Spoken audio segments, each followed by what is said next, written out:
बहुत संगत जग के बुलाओ। वाहिगुरू जी का खालसा वाहिगुरू जी की फतेह। कि इस मैं संसार के बंदियां नूं इन्ना कुछ दिना, इहदे बदले विच मैनूं कुछ दे देण। ये कुछ नहीं मंगदे वाहिगुरू। वड्डा दाता है, तिल जिन्ने भी तमा नहीं, तमा नाम गुस्से का भी है, गुस्सा भी नहीं करता। मूसा पैगंबर कहन लग्या मैं जे मैनूं ये ड्यूटी दे दिओ रोजी देण दी, मैं दे देंगा लोकां नूं। परमेश्वर कहते तेरे को दित्ती नहीं जानी, क्योंकि असीं किसी नाल नाराज नहीं हुंदे। जो रोटी दिंदे आ सब नूं सांझी दिंदे आ, कोई भी होवे। रोटी तो असीं किसी नूं भुखा नहीं मारदे हैं।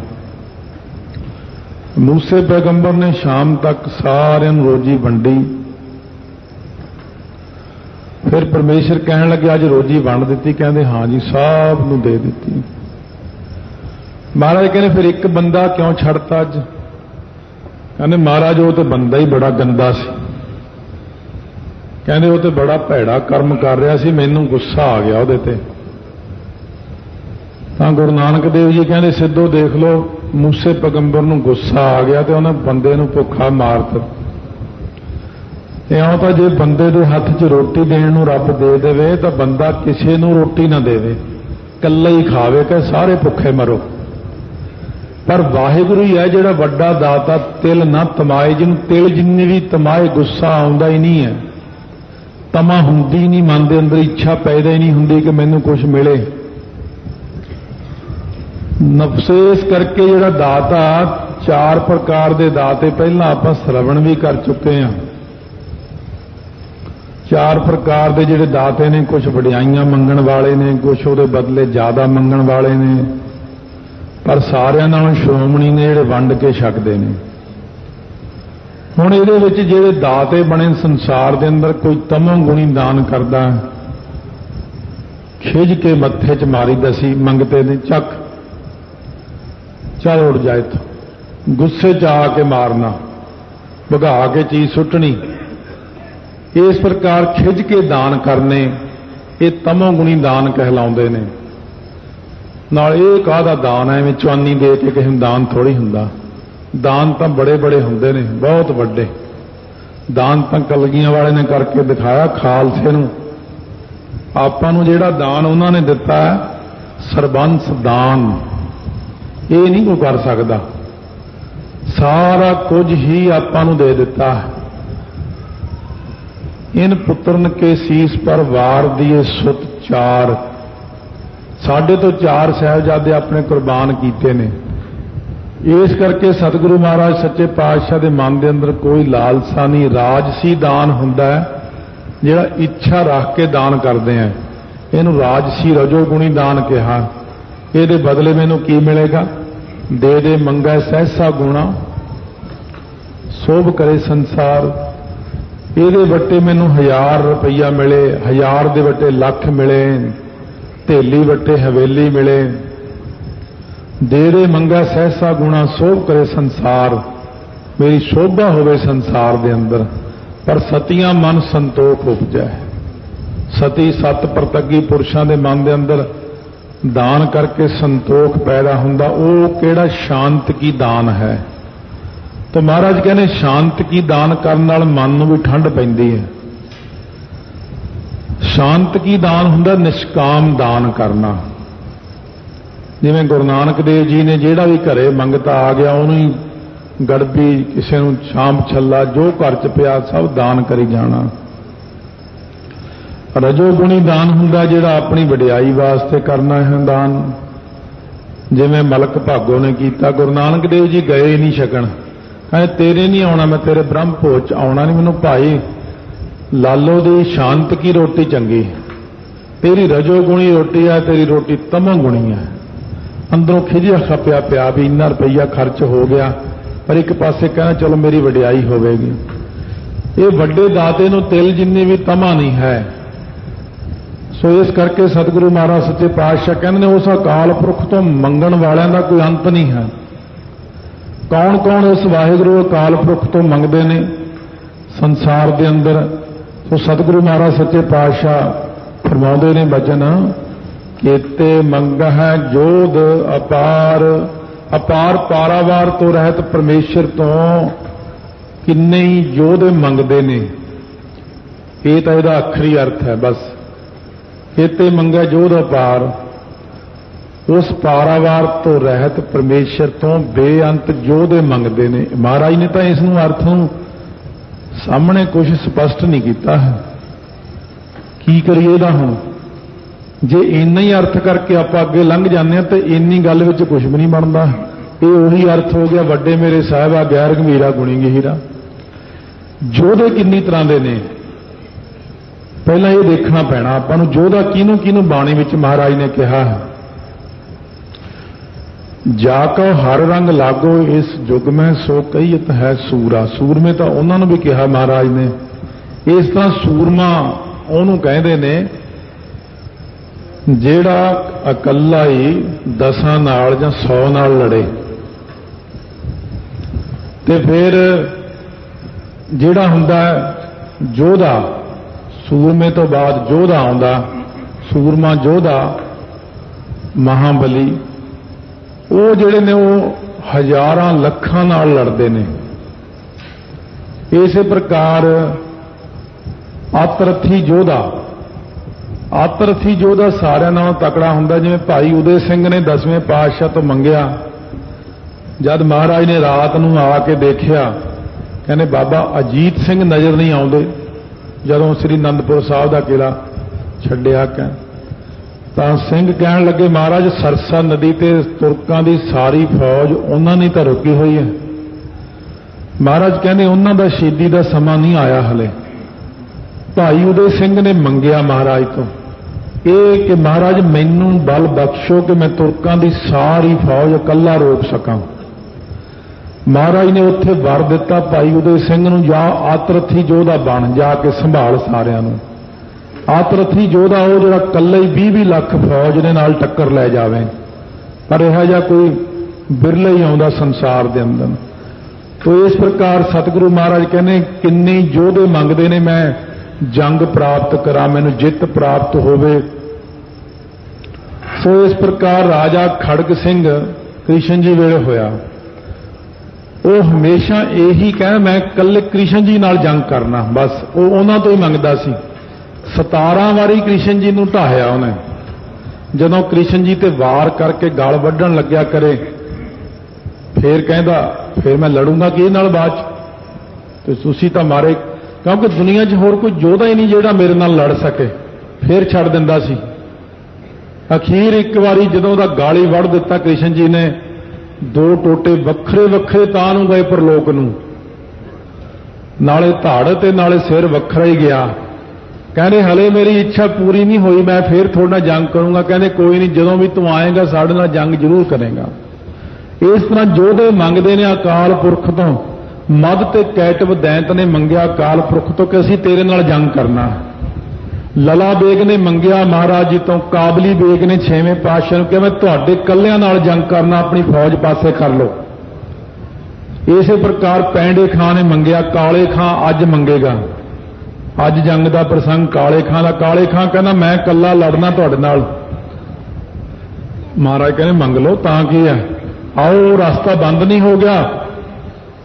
ਜਿਹੜੇ ਰਸਤੇ ਤੇਰੇ ਬਾਕੀ ਦੇ ਭਰਾ ਗਏ ਨੇ ਨਾ, ਉਹ ਰਾਹ ਬੰਦ ਨਹੀਂ ਹੋਇਆ, ਤੈਨੂੰ ਵੀ ਉਸੇ ਰਸਤੇ ਭੇਜੂੰਗਾ ਮੈਂ। ਇਸ ਪ੍ਰਕਾਰ ਮਹਾਰਾਜ ਕਹਿੰਦੇ ਕਿੰਨੇ ਤਾਂ ਯੋਧੇ ਅਕਾਲ ਪੁਰਖ ਤੋਂ ਇਹ ਮੰਗਦੇ ਨੇ ਕਿ ਮੈਂ ਇਕੱਲੇ ਨਾਲ ਜੰਗ ਕਰਨਾ, ਮੈਂ 10,000 ਨਾਲ ਲੜਾਂ, ਕੋਈ ਕਹਿੰਦਾ ਮੈਂ 20 ਲੱਖ ਨਾਲ ਲੜਾਂ। ਰਾਵਣ ਨੇ ਵੀ ਇਹੀ ਮੰਗ ਮੰਗੀ ਸੀ ਵੀ ਮੈਂ ਜਿਹਦੇ ਨਾਲ ਮਰਜ਼ੀ ਲੜਾਂ, ਜਿੱਤ ਪ੍ਰਾਪਤ ਕਰਾਂ, ਮੈਨੂੰ ਕੋਈ ਹਰਾ ਹੀ ਨਾ ਸਕੇ। ਹਰਨਾਕਸ਼ ਨੇ ਵੀ ਇਹੀ ਮੰਗਿਆ ਸੀ, ਮੈਨੂੰ ਕੋਈ ਮਾਰ ਹੀ ਨਾ ਸਕੇ। ਕੀਤੇ ਮੰਗੈ ਜੋਧ ਅਪਾਰ, ਪਾਰਾਵਾਰ ਤੋਂ ਰਹਿ ਯੋਧੇ ਇਉਂ ਮੰਗਦੇ ਨੇ ਅਕਾਲ ਪੁਰਖ ਤੋਂ। ਕਿੰਨੇ ਇਉਂ ਮੰਗਦੇ ਨੇ ਕਿ ਮੈਂ ਸੰਗਤ ਵਿੱਚ ਬਹਿ ਕੇ ਸਰਵਣ ਕਰਾਂ, ਉਹਨੂੰ ਸੂਰਮਾ ਕਹਿੰਦੇ ਨੇ ਸਰਵਣ ਕਰਨ ਵਾਲੇ ਨੂੰ। ਕਿੰਨੇ ਕਹਿੰਦੇ ਵਾਹਿਗੁਰੂ ਮੈਂ ਮੰਨਣ ਕਰਾਂ, ਉਹਨੂੰ ਯੋਧਾ ਕਹਿੰਦੇ ਨੇ ਜਿਹੜਾ ਸੁਣ ਕੇ ਮੰਨ ਲੈਂਦਾ। ਕਿੰਨੇ ਕਹਿੰਦੇ ਮੈਂ ਵਾਹਿਗੁਰੂ ਦੀ ਕਮਾਈ ਕਰਾਂ, ਉਹਨੂੰ ਹੋਰ ਵੱਡਾ ਮਹਾਬਲੀ ਸੂਰਮਾ ਗਿਣਿਆ ਜਾਂਦਾ। ਕਿੰਨੇ ਕਹਿੰਦੇ ਮੈਂ ਵਾਹਿਗੁਰੂ ਪ੍ਰਾਪਤੀ ਕਰਾਂ, ਉਹਨੂੰ ਆਤਰਥੀ ਯੋਧਾ ਕਹਿੰਦੇ ਨੇ। ਕਿੰਨੇ ਕਹਿੰਦੇ ਨੇ ਇਹ ਵਾਹਿਗੁਰੂ ਮੈਂ ਸਰੀਰ ਦੇ ਵਿਕਾਰਾਂ ਤੇ ਕਾਬੂ ਪਾ ਲਵਾਂ, ਉਹ ਸੂਰਮਾ ਗਿਣਿਆ ਜਾਂਦਾ। ਕਿੰਨੇ ਕਹਿੰਦੇ ਮੈਂ ਇੰਦਰੀਆਂ ਤੇ ਕਾਬੂ ਪਾ ਲਵਾਂ, ਉਹਨੂੰ ਯੋਧਾ ਮਹਾਬਲੀ ਗਿਣਿਆ ਜਾਂਦਾ। ਤੇ ਕਿੰਨੇ ਕਹਿੰਦੇ ਨੇ ਮਨ ਦੇ ਉੱਤੇ ਹੀ ਕਾਬੂ ਪਾਉਣਾ, ਉਹਨੂੰ ਆਤਰਥੀ ਯੋਧਾ ਗਿਣਿਆ ਜਾਂਦਾ। ਇਸ ਪ੍ਰਕਾਰ ਜੋਧਾਪੁਣਾ ਬਾਹਰ ਵੀ ਹੈ, ਜੋਧਾਪੁਣਾ ਅੰਦਰ ਵੀ ਹੈ। ਮਨ ਜੀਤਾ ਜਗ ਜੀਤ। ਜਿਹੜਾ ਜਗ ਵੱਡੇ ਵੱਡੇ ਰਾਜਿਆਂ ਮਹਾਰਾਜਿਆਂ ਨੇ ਜਿੱਤਿਆ ਨਹੀਂ, ਉਸ ਜਗ ਨੂੰ ਗੁਰੂ ਕੇ ਪਿਆਰਿਆਂ ਨੇ ਜਿੱਤ ਲਿਆ ਮਨ ਦੇ ਨਾਲ। ਜਦੋਂ ਮਨ ਜਿੱਤ ਲਿਆ ਤਾਂ ਸਾਰਾ ਜਗ ਹੀ ਮਨੋਂ ਜਿੱਤਿਆ ਗਿਆ। ਇਸ ਕਰਕੇ ਯੋਧੇ ਅਕਾਲ ਪੁਰਖ ਤੋਂ ਮੰਗਦੇ ਨੇ, ਕੋਈ ਜੰਗ ਮੰਗਦਾ ਹੈ, ਕੋਈ ਮਨ ਨੂੰ ਜਿੱਤਣਾ ਮੰਗਦਾ ਹੈ। ਇਸ ਤਰ੍ਹਾਂ ਯੋਧੇ ਜਿਹੜੇ ਮੰਗਦੇ ਨੇ, ਕੇਤਿਆ ਗਣਤ ਨਹੀਂ ਵਿਚਾਰ, ਕੇਤਿਆ ਗਣਤ ਨਹੀਂ ਵਿਚਾਰ, ਪਰ ਇਹਨਾਂ ਦੀ ਗਿਣਤੀ ਨਹੀਂ ਹੋ ਸਕਦੀ, ਇਹਨਾਂ ਦੀ ਵਿਚਾਰ ਨਹੀਂ। ਇਤੇ ਖਪ ਟੁੱਟ ਹੈ ਵੇਕਾਰ। ਕਿੰਨੇ ਜਿਹੜੇ ਨੇ ਉਹ ਵਿਕਾਰਾਂ ਵਿੱਚ ਖਪ ਕੇ ਟੁੱਟ ਜਾਂਦੇ ਨੇ। ਅਖੀਰ ਨੂੰ ਸਰੀਰ ਉਹਨਾਂ ਦੇ ਖਤਮ ਹੋ ਜਾਂਦੇ ਨੇ। ਕਾਮ ਕ੍ਰੋਧ ਕਾਇਆ ਕੋ ਗੱਲ ਹੈ, ਜਿਉਂ ਕੰਚਨ ਸੁਹਾਗਾ ਢਲ ਹੈ। ਕੀਤੇ ਐਸੇ ਜੀਵ ਨੇ ਜਿਹੜੇ ਵਿਸ਼ਿਆਂ ਵਿੱਚ ਖਪ ਕੇ ਅਕਾਲ ਪੁਰਖ ਨੂੰ ਅੰਤ ਨੂੰ ਇਹ ਕਹਿੰਦੇ ਨੇ ਟੁੱਟ ਹੈ ਵੇਕਾਰ। हे ਮਹਾਰਾਜ, ਇਹ ਵਿਕਾਰ ਮੇਰੇ ਟੁੱਟ ਜਾਣ, ਇਹ ਮੇਰੇ ਵਿਕਾਰ ਖਤਮ ਹੋ ਜਾਣ, ਕਿਰਪਾ ਕਰੋ ਇਹ ਵਿਕਾਰ ਮੇਰਾ ਪਿੱਛਾ ਛੱਡ ਦੇਣ। ਕਾਮ ਕ੍ਰੋਧ ਲੋਭ ਝੂਠ ਨਿੰਦਾ ਇਨ ਤੇ ਆਪ ਛਡਾਵੋ, ਇਹ ਭੀਤਰ ਤੇ ਇਨ ਕੋ ਡਰ ਹੋ। ਆਪਨ ਨਿਕਟ ਬੁਲਾਵੋ, ਆਪਣੀ ਵਿਦ ਆਪ ਜਨਾਵੋ, ਹਰ ਜਨ ਮੰਗਲ ਗਾਵੋ।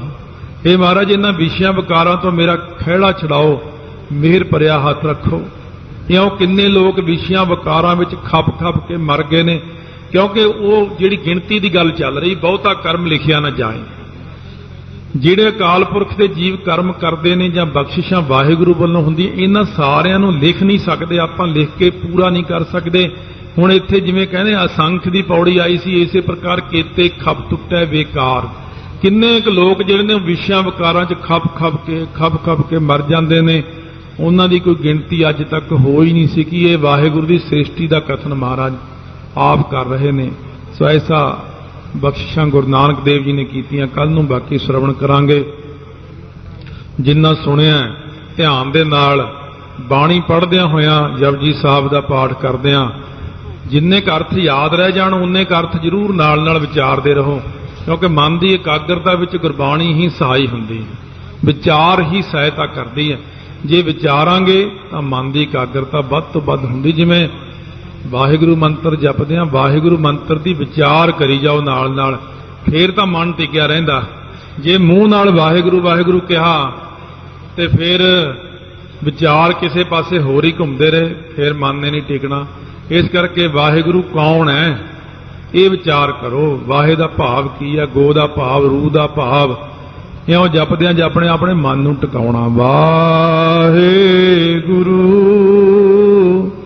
ਵਾਹਿਗੁਰੂ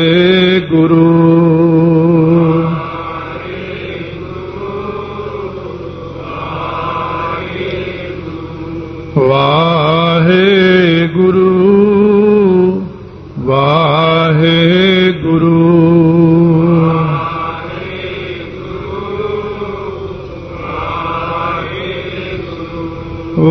ਵਾਹਿਗੁਰੂ ਵਾਹਿਗੁਰੂ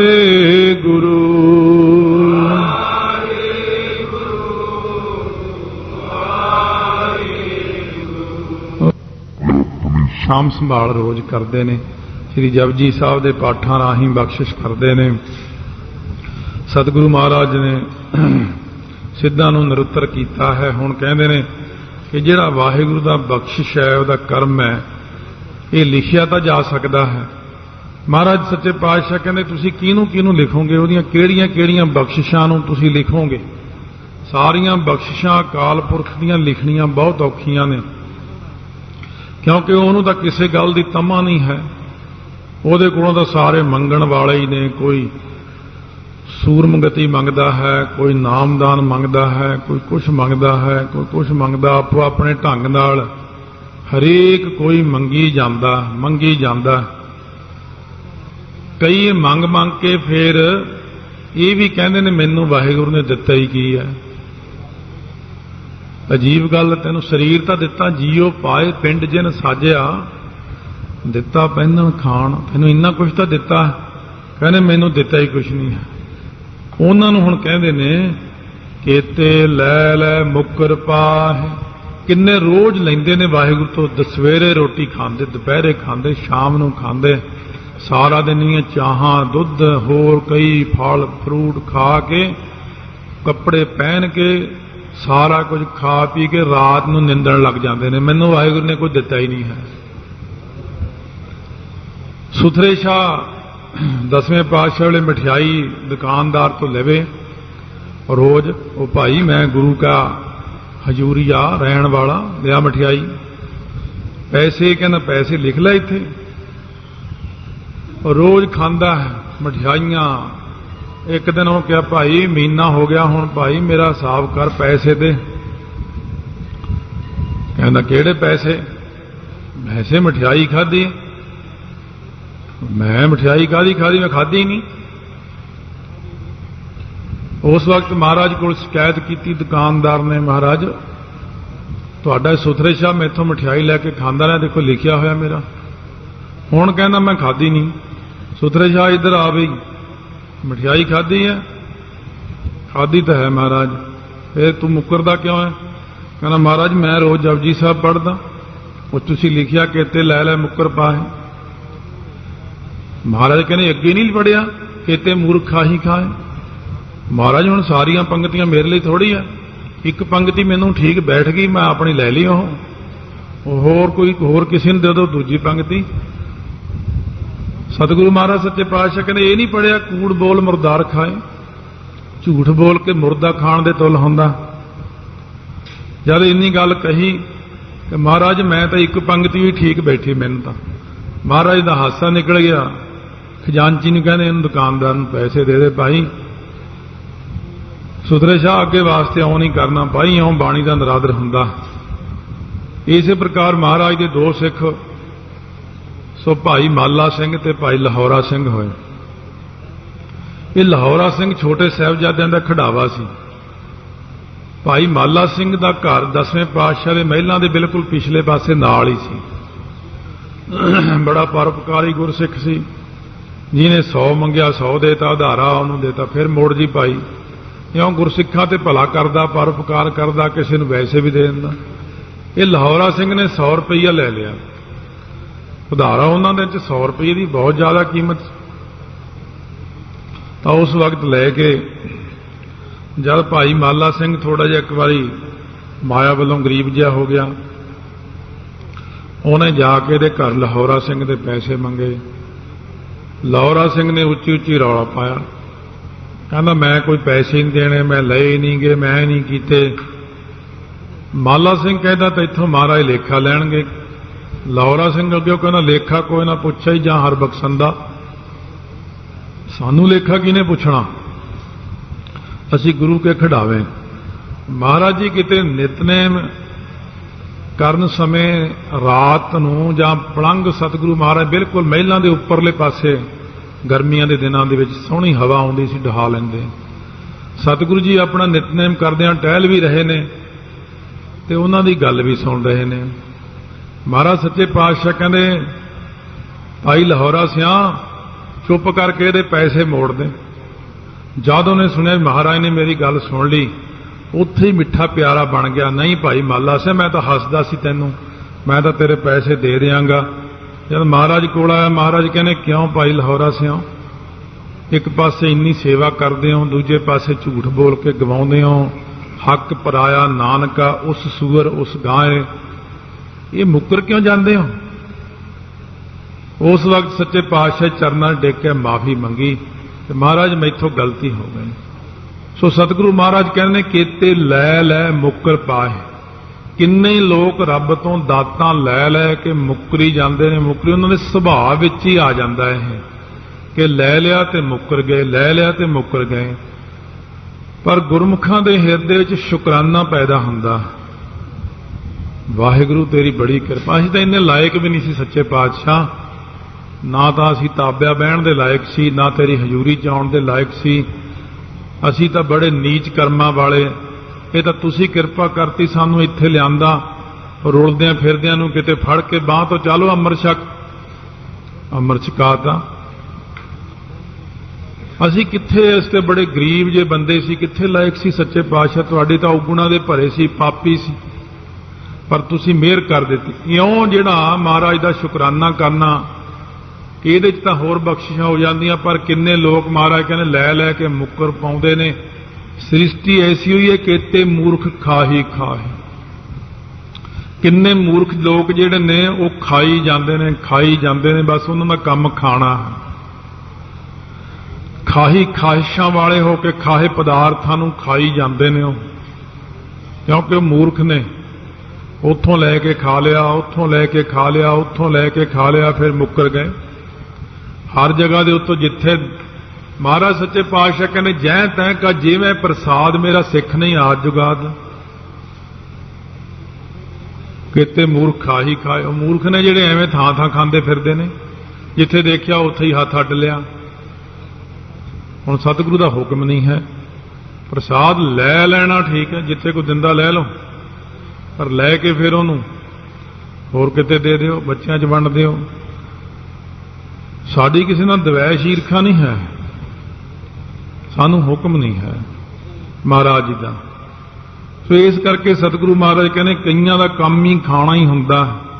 ਜਿਵੇਂ ਖੀਰ ਖਾਣਾ ਸਿੱਖ ਸੀ, ਉਹ ਖੀਰ ਹੀ ਖਾਂਦਾ ਰਿਹਾ, ਖੀਰ ਹੀ ਖਾਂਦਾ। ਕਿਤੇ ਮੂਰਖਾ ਹੀ ਖਾਈ ਜਾਂਦੇ ਨੇ। ਪਰ ਸਤਿਗੁਰੂ ਮਹਾਰਾਜ ਕਹਿੰਦੇ ਜਿਹੜੀ ਖਾਣ ਵਾਲੀ ਚੀਜ਼ ਆ ਉਹਨੂੰ ਕੋਈ ਖਾਂਦੇ ਨਹੀਂ, ਜਿਹੜਾ ਬ੍ਰਹਮਾਨੰਦ ਹੈ ਉਹਨੂੰ ਨਹੀਂ ਖਾਂਦੇ। ਕਿੰਨੇ ਕੁ ਜਿਹੜੇ ਨੇ ਉਹ ਆਪਣੇ ਮੂੰਹ ਨੂੰ ਰੱਖ ਕੇ ਰੋਕ ਕੇ ਖਾਹੀ ਖਾਹੇ ਖਾਣ ਵਾਲੇ ਹੋ ਕੇ ਬ੍ਰਹਮਾਨੰਦ ਨੂੰ ਖਾਂਦੇ ਨੇ। ਬ੍ਰਹਮਾਨੰਦ ਉਦੋਂ ਆਉਂਦਾ ਜਦੋਂ ਅੰਦਰ ਮਨ ਟਿਕ ਜਾਂਦਾ। ਇੱਕ ਜਦੋਂ ਪੰਜਾਂ ਵੱਲੋਂ ਮਨ ਮੁੜ ਜਾਂਦਾ ਹੈ, ਇੱਕ ਆਨੰਦ ਉਦੋਂ ਆਉਂਦਾ ਹੈ। ਇਹ ਆਨੰਦ ਵੀ ਅੰਦਰ ਕਈ ਕਿਸਮ ਦੇ ਨੇ। ਪਹਿਲਾਂ ਇੱਕ ਆਨੰਦ ਤਾਂ ਹੁਣ ਆ ਰਿਹਾ ਕਥਾ ਸੁਣ ਕੇ, ਇਹ ਬਾਹਰਲਾ ਆਨੰਦ ਹੈ। ਇੱਕ ਇਸ ਤੋਂ ਥੱਲੇ ਦੇ ਆਨੰਦ ਨੇ ਵੀ ਰੋਟੀ ਖਾ ਕੇ ਆ ਗਿਆ ਜੀ ਆਨੰਦ, ਮੈਨੂੰ ਠੰਡਾ ਪਾਣੀ ਪੀ ਕੇ ਆਨੰਦ ਆ ਗਿਆ, ਪੱਖੇ ਥੱਲੇ ਬਹਿ ਕੇ ਆਨੰਦ ਆ। ਇਹ ਤੇ ਬਿਲਕੁਲ ਝੂਠੇ ਆਨੰਦ ਨੇ। ਆਨੰਦ ਉਦੋਂ ਆਉਂਦਾ ਜਦੋਂ ਕਥਾ ਕੀਰਤਨ ਸੁਣਦੇ ਆ, ਇੱਕ ਪਹਿਲਾ ਆਨੰਦ ਹੈ। ਫਿਰ ਇੰਦਰੀਆਂ ਜਦੋਂ ਸਾਰੀਆਂ ਸ਼ਾਂਤ ਹੋ ਜਾਂਦੀਆਂ ਵਿਸ਼ਿਆਂ ਤੋਂ, ਇੱਕ ਆਨੰਦ ਉਦੋਂ ਆਉਂਦਾ ਹੈ। ਇੱਕ ਜਦੋਂ ਮਨ ਵਿਸ਼ਿਆਂ ਵੱਲੋਂ ਰੁਕ ਜਾਂਦਾ, ਇੱਕ ਆਨੰਦ ਉਦੋਂ ਆਉਂਦਾ ਹੈ। ਇੱਕ ਉਦੋਂ ਆਨੰਦ ਆਉਂਦਾ ਜਦੋਂ ਮਨ ਬਿਲਕੁਲ ਇਕਾਗਰ ਹੋ ਕੇ ਅੰਦਰ ਹਿਰਦੇ ਵਿੱਚ ਟਿਕ ਜਾਂਦਾ, ਉਦੋਂ ਆਉਂਦਾ ਬ੍ਰਹਮਾਨੰਦ। ਇਸ ਤਰ੍ਹਾਂ ਹੌਲੀ ਹੌਲੀ ਆਨੰਦ ਦੇ ਵਿੱਚ ਵਾਧਾ ਹੁੰਦਾ ਜਾਂਦਾ ਹੈ।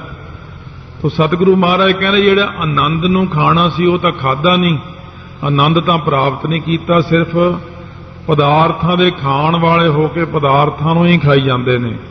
ਕਿਤਿਆ ਦੁੱਖ ਭੂਖ ਸਦ ਮਾਰ।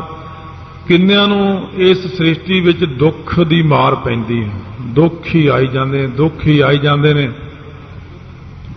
ਕਈ ਸਦਾ ਭੁੱਖੇ ਹੀ ਮਰੀ ਜਾਂਦੇ ਨੇ। ਉਹਨਾਂ ਨੂੰ ਪਤਾ ਨਹੀਂ, ਕਰਮਾਂ 'ਚ ਨਹੀਂ ਲਿਖਿਆ ਹੋਇਆ। ਜੇ ਆਪਾਂ ਉਹਨਾਂ ਨੂੰ ਖਾਣ ਨੂੰ ਵੀ ਦੇ ਰਹੀਏ ਤਾਂ ਵੀ ਫੇਰ ਭੁੱਖੇ ਨੇ। ਸਤਿਗੁਰੂ ਮਹਾਰਾਜ ਕਹਿੰਦੇ ਇਸ ਪ੍ਰਕਾਰ ਬਹੁਤ ਸਾਰੇ ਲੋਕ ਦੁੱਖ ਅਤੇ ਭੁੱਖ ਦੀ ਮਾਰ ਥੱਲੇ ਹੀ ਨੇ। ਗੱਲ ਚੱਲਦੀ ਬਹੁਤਾ ਕਰਮ ਲਿਖਿਆ ਨਾ ਜਾਏ, ਲੇਖੇ ਦੀ ਗੱਲ ਚੱਲਦੀ ਵੀ ਕਿੰਨਾ ਕੁ ਲਿਖੋਗੇ ਤੁਸੀਂ। ਕਿੰਨੇ ਮੂਰਖ ਲੋਕ ਨੇ, ਕਿੰਨੇ ਮੁੱਕਰਨ ਵਾਲੇ ਨੇ, ਕਿੰਨੇ ਵਿਕਾਰਾਂ ਵਿੱਚ ਟੁੱਟ ਰਹੇ ਨੇ, ਕਿੰਨੇ ਕੁ ਯੋਧੇ ਮੰਗਣ ਵਾਲੇ ਨੇ, ਤੇ ਕਿੰਨੇ ਕੁ ਦੁੱਖ ਭੁੱਖ ਦੀ ਮਾਰ ਥੱਲੇ ਨੇ। ਕਿੰਨੇ ਕੁ ਜਿਹੜੇ ਨੇ ਕੇਤਿਆਂ ਦੁੱਖ ਭੂਖ ਸਦ ਮਾਰ। ਕਿੰਨੇ ਕੁ ਵਾਹਿਗੁਰੂ ਕੋਲੋਂ ਦੁੱਖ ਮੰਗ ਕੇ ਲੈਂਦੇ ਨੇ। ਸੋ ਮਹਾਰਾਜ ਮੈਨੂੰ ਦੁੱਖ ਦੇ ਕੇ ਰੱਖਿਓ ਥੋੜਾ ਬਹੁਤ, ਕਿਉਂ ਜੇ ਦੁੱਖ ਦੇ ਕੇ ਰੱਖੋਗੇ ਤਾਂ ਮੈਂ ਆਲਸੀ ਨਾ ਬਣਾਂਗਾ, ਮੈਂ ਬਾਣੀ ਪੜ੍ਹਦਾ ਰਹਾਂਗਾ। ਥੋੜਾ ਬਹੁਤ ਤਾਂ ਦੁੱਖ ਚਾਹੀਦਾ। ਕਹਿੰਦੇ ਦੁੱਖ ਦਾਰੂ ਸੁੱਖ ਰੋਗ ਭਇਆ। ਉਹਨਾਂ ਦੀ ਬਿਰਤੀ ਐਸੀ ਬਣ ਜਾਂਦੀ। ਤੇ ਕਿੰਨੇ ਕੁ ਜਿਹੜੇ ਨੇ ਉਹ ਹਮੇਸ਼ਾ ਦੁੱਖ ਨੂੰ ਜਾਣ ਕੇ ਮੰਗਦੇ ਨੇ। ਦੁੱਖ ਰਹੇ ਤਾਂ ਦੁੱਖ ਲੱਗ ਗਿਆ ਤਾਂ ਰਾਮ ਪੁਕਾਰਾ ਹੈ। ਦੁੱਖ ਲੱਗੇਗਾ ਤਾਂ ਹੀ ਉਹ ਰਾਮ ਨੂੰ ਪੁਕਾਰਾਂਗੇ। ਕਈ ਜਿਹੜੇ ਨੇ ਉਹ ਭੁੱਖ ਮੰਗਦੇ ਨੇ ਕਿ ਮਹਾਰਾਜ ਸੱਚੇ ਪਾਤਸ਼ਾਹ ਇੰਨਾ ਵਨਰਜਮਾ ਦੇਈ ਕੇ ਖਾ ਕੇ ਸੌਂ ਜਾਈਏ। ਭਗਤ ਮੰਗਦੇ ਨੇ। ਭਗਤ ਇਹ ਕਹਿੰਦੇ ਨੇ ਬਸ ਇੰਨਾ ਕੀ ਕਿਰਪਾ ਕਰਿਓ ਵੀ ਗੁਜ਼ਾਰੇ ਜੋਗਾ ਹੀ ਦੇਈ ਜਾਇਓ, ਵੱਧ ਨਾ ਦਿਓ, ਫਿਰ ਪੰਗੇ ਨੂੰ ਫਸ ਜਾਾਂਗੇ ਕਿਸੇ ਨੂੰ। ਭਗਤ ਨਾਮਦੇਵ ਜੀ ਨੇ ਘੋੜੀ ਮੰਗ ਲਈ, ਪ੍ਰਮਾਤਮਾ ਵੀ ਕੱਪੜੇ ਲੱਦ ਕੇ ਲੈ ਕੇ ਜਾਣੇ ਨੇ। ਫਿਰ ਮਹਾਰਾਜ ਪਠਾਨ ਦੇ ਰੂਪ ਵਿੱਚ ਆ ਕੇ ਦਰਸ਼ਨ ਦੇ ਤੇ ਵਿਛੇਰਾ ਚੁਕਾਤਾ। ਬਾਅਦ ਵਿੱਚ ਸਮਝਾਇਆ, ਕਹਿੰਦੇ ਘੋੜੀ ਮੰਗਦਾ ਤੈਨੂੰ ਪਤਾ ਘੋੜੀ ਕੱਲੀ ਮੰਗ ਕੇ ਨਹੀਂ ਨਾ ਸਰਦਾ, ਫਿਰ ਘੋੜੀ ਨੂੰ ਖੜਾਉਣ ਨੂੰ ਵੀ ਥਾਂ ਚਾਹੀਦਾ, ਪਈ ਇੱਕ ਝੌਂਪੜੀ ਹੋਰ ਬਣਾਏਗਾ, ਫਿਰ ਇਹਦੀ ਲਿੱਦ ਵੀ ਹਟਾਉਣੀ ਪੈਂਦੀ ਆ। ਅੱਛਾ, ਫਿਰ ਘਾਹ ਵੀ ਲਿਆਉਣਾ ਪੈਂਦਾ, ਫਿਰ ਇਹ ਤੇ ਖਰਖਰਾ ਵੀ ਫੇਰਨਾ ਪੈਂਦਾ, ਨਵਾਉਣਾ ਵੀ ਪੈਂਦਾ। ਤੈਨੂੰ ਪਤਾ ਇੱਕ ਘੋੜੀ ਰੱਖਣ ਦਾ ਕਿੰਨਾ ਰੌਲਾ, ਫਿਰ ਗਾਂ ਇਹਦੇ ਵਿਛੇਰੇ ਹੋਣਗੇ, ਫਿਰ ਉਹਨਾਂ ਨੂੰ ਸੰਭਾਲਦਾ ਫਿਰੇਗਾ। ਤੂੰ ਫਿਰ ਮੇਰਾ ਨਾਮ ਜਪਣਾ ਛੱਡ ਦੇਗਾ। ਰਹਿਣ ਦੇ ਘੋੜੀ ਨੂੰ, ਜਿਹੜੇ ਮਾੜੇ ਮੋਟੇ ਬਸਤਰ ਧੋਣੇ ਆ ਧੋ ਕੇ ਮੋਢੇ ਤੇ ਰੱਖ ਕੇ ਲਿਆਇਆ ਕਰ। ਸਤਿਗੁਰੂ ਮਹਾਰਾਜ ਕਹਿੰਦੇ ਇਹ ਤਾਂ ਘੋੜੀਆਂ, ਘੋੜੇ, ਰੱਥ, ਹਾਥੀ ਉਹਨਾਂ ਨੂੰ ਦਿੰਦਾ ਜਿਹਦਾ ਨਾਮ ਜਪਣਾ ਨਹੀਂ, ਜਿਹਦਾ ਕੰਮ ਹੀ ਇਹ ਕਰਨਾ। ਬਹੁਤਾ ਕੁਛ ਮੈਂ ਉਹਨਾਂ ਨੂੰ ਹੀ ਦਿੰਦਾ ਜਿਹਦਾ ਨਾਮ ਨਹੀਂ ਜਪਣਾ। ਉਹ ਆਪਣਾ ਉਲਝੇ ਰਹਿਣ ਸਾਰਾ ਦਿਨ ਗੱਡੀਆਂ ਮੋਟਰਾਂ 'ਚ, ਇੱਧਰ ਉੱਧਰ ਹੋਰ ਕੰਮਾਂ ਧੰਦਿਆਂ 'ਚ।